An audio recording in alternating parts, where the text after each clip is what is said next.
സംസ്ഥാനത്ത് നിയമസഭാ തെരഞ്ഞെടുപ്പിനുള്ള നാമനിർദ്ദേശ പത്രികാ സമർപ്പണം പുരോഗമിക്കുകയാണ്. ഇനി ഒരു ദിനം കൂടി മാത്രമാണ് പത്രികാ സമർപ്പണത്തിന് അവശേഷിക്കുന്നത്. അത് തിങ്കളാഴ്ച ഈ മാസം 23-ാം തീയതിയാണ്. നാളെ ഞായറായതുകൊണ്ട് പത്രികാ സമർപ്പണത്തിന് സാധിക്കുന്ന ഒരു സാഹചര്യമില്ല. അപ്പോൾ ഒരു ദിനം മാത്രമാണ് സ്ഥാനാർത്ഥികൾക്ക് മുന്നിൽ പത്രികാ സമർപ്പണത്തിന് ഇനി അവശേഷിക്കുന്നത്. അതുകൊണ്ട് തന്നെ നിയമസഭാ തെരഞ്ഞെടുപ്പിൽ ഏറ്റുമുട്ടുന്ന കേരളത്തിലെ 3 പ്രമുഖ മുന്നണികളുടെയും സ്ഥാനാർത്ഥികൾ പത്രികാ സമർപ്പണത്തിനുള്ള നീക്കങ്ങളുമായിട്ട് മുന്നോട്ട് പോവുകയാണ്. ഇന്ന് നിരവധി സ്ഥാനാർത്ഥികൾ സംസ്ഥാനത്തിൻ്റെ വിവിധ ഇടങ്ങളിലായിട്ട് പത്രിക സമർപ്പിച്ചു കഴിഞ്ഞു. തിരുവനന്തപുരത്ത് നിയമമണ്ഡലത്തിലെ മന്ത്രി വി ശിവൻകുട്ടിയൊപ്പം തന്നെ രാജീവ് ചന്ദ്രശേഖർ, പത്തനംതിട്ടയിലേക്ക് വന്നാൽ ആറന്മുളയിൽ മന്ത്രി വീണ ജോർജ്, ഒപ്പം തന്നെ എറണാകുളത്തേക്ക് വന്നാൽ മന്ത്രി പി രാജീവ്, അത്തരത്തിൽ പ്രമുഖരായിട്ടുള്ള സ്ഥാനാർത്ഥികൾ എല്ലാവരും പത്രിക സമർപ്പിച്ചു കഴിഞ്ഞു. ഇനിയും കുറച്ച് ആളുകൾ പത്രിക സമർപ്പിക്കാനുണ്ട്.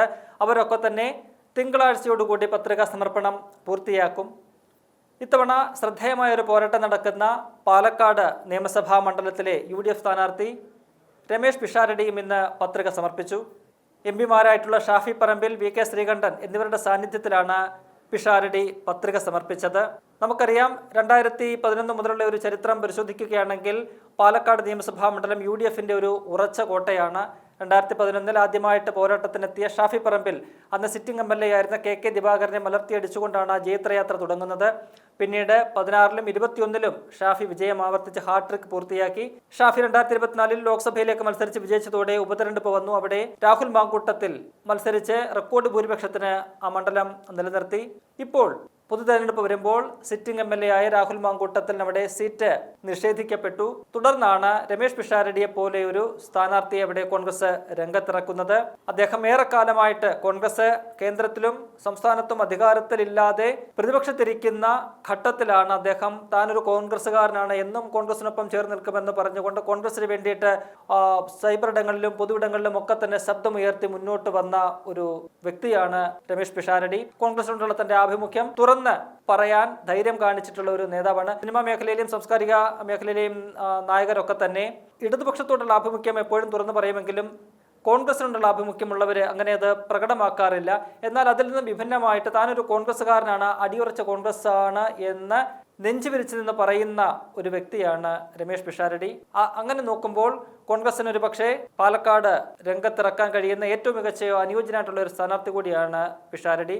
അദ്ദേഹം ഒരു സിനിമാ നടൻ എന്നതല്ല, മറിച്ച് അദ്ദേഹം വളരെ ഗൗരവമായിട്ട് രാഷ്ട്രീയത്തെ വീക്ഷിക്കുന്ന, ലോകത്തെ തന്നെ രാഷ്ട്രീയം വീക്ഷിക്കുന്ന, എല്ലാ മേഖലകളിലെയും കുറിച്ച് അറിവുള്ള, അവഗാഹമുള്ള, ധാരാളം വായിക്കുന്ന ഒരു വ്യക്തിയാണ്. ഏത് വിഷയത്തെക്കുറിച്ചും ചോദ്യം ചോദിച്ചാൽ അതിന് വ്യക്തമായ മറുപടി പറയുന്ന, അഭിപ്രായം പറയുന്ന ഒരു നേതാവാണ് അദ്ദേഹം. അതുകൊണ്ട് തന്നെ രമേശ് പിഷാരടിയിലൂടെ പാലക്കാട് നിയമസഭാ മണ്ഡലം ഇത്തവണ നിലനിർത്താൻ കഴിയുമെന്ന ഉറച്ച വിശ്വാസം UDFനുണ്ട്. ശക്തമായ പോരാട്ടം അവിടെ നടക്കുന്നുണ്ട്. CPM BJP ഡീൽ ഉണ്ട് എന്നുള്ള വളരെ ഗൗരവമായിട്ടുള്ള ഒരു ആരോപണം UDF അവിടെ ഉയർത്തി കഴിഞ്ഞിട്ടുണ്ട്. അതിന് പ്രധാനപ്പെട്ട കാരണം CPMൻ്റെ അവിടുത്തെ സ്ഥാനാർത്ഥി നിർണയമാണ്. പാർട്ടി സ്ഥാനാർത്ഥികൾ, പാർട്ടി നേതാക്കന്മാർ ധാരാളം ഉണ്ടായിട്ടും അവിടെ NMR റസാഖ് എന്ന് പറയുന്ന ഒരു ഹോട്ടൽ വ്യവസായിയെയാണ് CPM സ്ഥാനാർത്ഥിയാക്കി രംഗത്തിറക്കിയിരിക്കുന്നത്. മറുവശത്ത് BJPക്ക് വേണ്ടിയിട്ട് അവരുടെ പ്രമുഖ നേതാവ് ശോഭാ സുരേന്ദ്രനും കളത്തിൽ ഇറങ്ങിയിട്ടുണ്ട്. എന്തായാലും അവിടെ ശക്തമായ പോരാട്ടം നടക്കുന്ന മണ്ഡലത്തിൽ പിഷാരടി ഇന്ന് പത്രിക സമർപ്പിച്ചിരിക്കുന്നു. പത്രികാ സമർപ്പണത്തിന് ശേഷം മാധ്യമങ്ങളെ കണ്ടപ്പോൾ പിഷാരടി നടത്തിയ പ്രതികരണം അതിപ്പോൾ വലിയ രീതിയിൽ ചർച്ചയാവുകയാണ്, വൈറലാവുകയാണ്. ഈ പറയുന്ന CPM BJP ഡീലിനെ കുറിച്ച് പിഷാരടിയും VK ശ്രീകണ്ഠൻ MP ഉൾപ്പെടെയുള്ളവരെല്ലാം തന്നെ മാധ്യമങ്ങളിൽ പ്രതികരിച്ചു. അതൊരു യാഥാർത്ഥ്യമാണ് എന്ന് ഇരുവരും പറയുന്നുണ്ട്. പക്ഷേ ജനങ്ങളുമായിട്ടാണ് UDFൻ്റെ ഡീല്, കോൺഗ്രസിൻ്റെ ഡീല്. അത് ഇവിടെ വിജയിക്കും, അതുമാത്രമാകും ഇവിടെ വർക്കൗട്ട് ആവുക. UDF ഇത്തവണ റെക്കോർഡ് ഭൂരിപക്ഷത്തോടു കൂടി ഇവിടെ വിജയിക്കും. ആദ്യ പോരാട്ടത്തിനിറങ്ങുന്ന രമേശ് പിഷാരടി ഇവിടെ വിജയിക്കും എന്ന് ഷാഫിയും ശ്രീകണ്ഠനും രമേശ് പിഷാരടിയെ തങ്ങളുടെ മധ്യത്തിൽ നിർത്തിക്കൊണ്ട് തന്നെ വ്യക്തമാക്കുന്നുണ്ട്. മികച്ച ഒരു പ്രവർത്തനവുമായിട്ട് UDF അവിടെ ടീം UDF ഒറ്റക്കെട്ടായിട്ട് മുന്നോട്ട് പോകുന്നു എന്ന് 2 നേതാക്കളും മാധ്യമങ്ങളോട് പ്രതികരിക്കുകയുണ്ടായി. അതിനിടയിൽ രമേശ് പിഷാരടി മാധ്യമങ്ങളോട് പ്രതികരിക്കുമ്പോൾ മാധ്യമങ്ങൾ ചോദിക്കുന്നുണ്ട്, ഇവിടെ പിഷാരടിയുടെ പര്യടനത്തിനിടയ്ക്ക് അല്ലെങ്കിൽ പ്രചരണത്തിന് സിനിമാ മേഖലയിൽ നിന്നുള്ള താരങ്ങൾ എത്തുമോ, സഹപ്രവർത്തകർ എത്തുമോ എന്ന് ചോദിക്കുന്നുണ്ട്. കാരണം അദ്ദേഹം ഒരു പ്രമുഖ സിനിമാ നടനാണ്. അദ്ദേഹത്തിന് മമ്മൂട്ടി, മോഹൻലാൽ ഉൾപ്പെടെയുള്ള സൂപ്പർ താരങ്ങളുമായിട്ട്, മെഗാ താരങ്ങളുമായിട്ട്, ഒപ്പം തന്നെ തൻ്റെ സഹപ്രവർത്തകരായിട്ടുള്ള ആസിഫ് അലി, കുഞ്ചാക്കോ ബോബൻ ഉൾപ്പെടെയുള്ള നിരവധി സൂപ്പർ സ്റ്റാറുകളുമായിട്ടെല്ലാം നല്ല സൗഹൃദമുള്ള ഒരു വ്യക്തിയാണ്. അദ്ദേഹം വിളിച്ചാൽ, അദ്ദേഹം അഭ്യർത്ഥിച്ചാൽ ഈ താരങ്ങളൊക്കെ തന്നെ അവിടെ അദ്ദേഹത്തിന് വേണ്ടിയിട്ട് പ്രചരണത്തിനായി എത്തും. അത് ഉദ്ദേശിച്ചുകൊണ്ടാണ് മാധ്യമപ്രവർത്തകർ ആ ചോദ്യം ചോദിക്കുന്നത്. എന്നാൽ അതിന് രമേശ് പിഷാരടി നൽകിയ മറുപടി വളരെ രസകരമായിരുന്നു. അടുത്തു നിന്ന ഷാഫി പറമ്പിൽ പോലും കൈയടിക്കുന്ന ഒരു മറുപടിയായിരുന്നു അത്.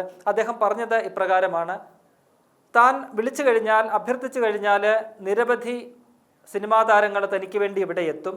പക്ഷെ താൻ ആരെയും വിളിക്കുന്നില്ല, ആരെയും പ്രചരണത്തിനായിട്ട് ഇങ്ങോട്ട് ക്ഷണിക്കുന്നില്ല. അതിൻ്റെ ഒന്നാമത്തെ കാരണം, അത്തരത്തിൽ ഏതെങ്കിലുമൊക്കെ സിനിമാ താരങ്ങൾ തനിക്ക് വേണ്ടി ഇവിടെ വന്ന് പ്രചരണം നടത്തിയാൽ അവർ എതിർ പാർട്ടിക്കാരുടെ സൈബർ ബുള്ളിങ്ങിന്, സൈബർ ആക്രമണത്തിന് വിധേയരാകും. കാരണം ഇദ്ദേഹം കോൺഗ്രസിൻ്റെ സ്ഥാനാർത്ഥിയാണ്. അപ്പോൾ കോൺഗ്രസ് സ്ഥാനാർത്ഥിക്ക് വേണ്ടിയിട്ട് ഏതൊരു സിനിമാ താരവും വന്നാലും, സിനിമാ താരം മാത്രമല്ല ഏത് പ്രമുഖ വ്യക്തി അവിടെ വന്നാലും അവരെല്ലാം തന്നെ CPM-ൻ്റെയും BJP-യുടെയും സൈബർ ആക്രമണത്തിൻ്റെ ആകുമെന്നുള്ളത് 100% സത്യമായിട്ടുള്ള കാര്യമാണ്. അപ്പോൾ അത്തരത്തിൽ തനിക്ക് വേണ്ടി പ്രചരണത്തിന് വന്ന് അത്തരത്തിൽ എതിരാളികളുടെ സൈബർ ആക്രമണത്തിന് വിധേയമാകാൻ ഒരു സിനിമാ താരത്തെയും താൻ അനുവദിക്കുന്നില്ല, അത് താൻ ആഗ്രഹിക്കുന്നില്ല. അതുകൊണ്ട് ആരോടും താൻ അഭ്യർത്ഥിക്കുന്നില്ല, ആരോടും വരാൻ താൻ പറയുന്നില്ല. ഇനി അവർക്ക് ഇങ്ങോട്ട് താല്പര്യമുണ്ടെങ്കിൽ അവർ സ്വന്തം ഇനിഷ്യേറ്റീവ് എടുത്തുകൊണ്ട്, ഒരു റിസ്ക് എടുത്തുകൊണ്ട് അവർ വരാൻ ആഗ്രഹിക്കുന്നുണ്ടെങ്കിൽ താൻ അത് തടയില്ല, അവർക്ക് വരാം, തനിക്ക് വേണ്ടിയിട്ട് പ്രചരണം നടത്താമെന്ന് അദ്ദേഹം പറയുന്നു. പിന്നീട് അദ്ദേഹം പറയുന്ന വളരെ പ്രധാനപ്പെട്ട ഒരു കാര്യമാണ്, രണ്ടാമത്തെ കാരണം, അത്തരത്തിൽ താൻ ഇങ്ങനെ സിനിമാ താരങ്ങൾ വേണ്ട, പ്രചരണത്തിന് വേണ്ട എന്ന് പറയാനുണ്ടായ പ്രധാനപ്പെട്ട കാരണം അദ്ദേഹം പറയുന്നത്, ഞാനൊരു സിനിമാ നടനാണ്, ഒപ്പം തന്നെ മറ്റ് സിനിമാ താരങ്ങൾ പ്രചരണത്തിനായിട്ട് വരുന്നുണ്ട്. അപ്പോൾ താൻ വിജയിച്ചു കഴിഞ്ഞാൽ താനൊരു സിനിമാ നടനായതുകൊണ്ട്, അല്ലെങ്കിൽ സിനിമാ താരങ്ങൾ വന്ന് തനിക്ക് വേണ്ടി പ്രചരണം നടത്തിയതിൻ്റെ പേരിലാണ് വിജയിച്ചത് എന്ന് പറയാൻ താൻ ആഗ്രഹിക്കുന്നില്ല, അങ്ങനെ ആരെ കൊണ്ടും പറയിക്കാൻ താൻ ആഗ്രഹിക്കുന്നില്ല. മറിച്ച് ഒരു കോൺഗ്രസിൻ്റെ പ്രവർത്തകൻ എന്നുള്ള നിലയിൽ, UDF-ൻ്റെ സ്ഥാനാർത്ഥി എന്ന നിലയിൽ വിജയിച്ചു എന്ന് അറിയപ്പെടാനാണ് താൻ ആഗ്രഹിക്കുന്നത്. അതായത് ഒരു സിനിമാ താരമായതുകൊണ്ടോ അല്ലെങ്കിൽ സിനിമാ മേഖലയിലെ ആളുകൾ വന്ന് ഇവിടെ പ്രചരണം നടത്തി, കാർഡുകളൊക്കെ പ്രചരണം നടത്തി അതുകൊണ്ടോ വിജയിച്ചു, അത്തരത്തിലൊരു സിനിമാ മേഖലയിലെ ഒരു സാന്നിധ്യം കൊണ്ട് താൻ വിജയിച്ചു എന്ന് വരുത്തി തീർക്കാൻ ആഗ്രഹിക്കുന്നില്ല. മറിച്ച് ഒരു യഥാർത്ഥ കോൺഗ്രസ് പ്രവർത്തകൻ എന്നുള്ള നിലയിൽ, കോൺഗ്രസിൻ്റെയും UDF-ൻ്റെയും സ്ഥാനാർത്ഥി എന്ന നിലയിൽ വിജയിച്ചു വരാനാണ്, അങ്ങനെ പറയാനാണ് താൻ ആഗ്രഹിക്കുന്നത് എന്നാണ് അദ്ദേഹം പറഞ്ഞത്. അപ്പോൾ സിനിമാ താരം എന്നുള്ള യാതൊരു പ്രിവിലേജും താൻ ഈ തെരഞ്ഞെടുപ്പിൽ സ്ഥാനാർത്ഥി എന്നുള്ള നിലയിൽ താൻ ആഗ്രഹിക്കുന്നില്ല, അല്ലെങ്കിൽ ആ ഒരു പ്രിവിലേജ് ഇവിടെ പ്രയോഗിക്കാൻ താൻ ഇഷ്ടപ്പെടുന്നില്ല. അത് മാറ്റിവെച്ചുകൊണ്ട് അടിമുടി രാഷ്ട്രീയക്കാരനായിട്ടുള്ള ഒരു കോൺഗ്രസിൻ്റെ, പക്കാ കോൺഗ്രസ്സുകാരനായിട്ടുള്ള UDF-ൻ്റെ ഒരു സ്ഥാനാർത്ഥി എന്നുള്ള നിലയിലാണ് താൻ ഇവിടെ പോരാട്ടം നടത്തുന്നത്. രാഷ്ട്രീയം പറഞ്ഞാണ് പോരാട്ടം നടത്തുന്നത്, അല്ലാതെ സിനിമ മിമിക്രി കാണിച്ചുകൊണ്ടോ അല്ലെങ്കിൽ സിനിമാ താരം എന്നുള്ള ഒരു ലേബലിൽ ഇവിടെ മത്സരിക്കാൻ ഉദ്ദേശിക്കുന്നില്ല എന്ന് ക്രിസ്റ്റൽ ക്ലിയറായിട്ട് മറുപടി പറയുകയാണ് രമേശ് പിഷാരടി ചെയ്തത്. അത് അടുത്ത് നിന്ന ഷാഫി പറമ്പിൽ ഉൾപ്പെടെ കൈയടിച്ചുകൊണ്ട് സ്വീകരിക്കുന്ന ഒരു കാഴ്ചയാണ് നമ്മൾ കണ്ടത്.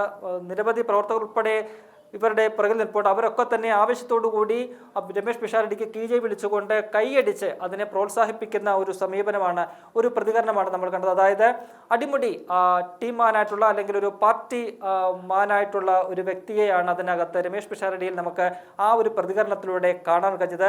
അതിന് സല്യൂട്ട് അടിക്കുകയാണ് കോൺഗ്രസിൻ്റെ UDF-ൻ്റെ പ്രവർത്തകർ.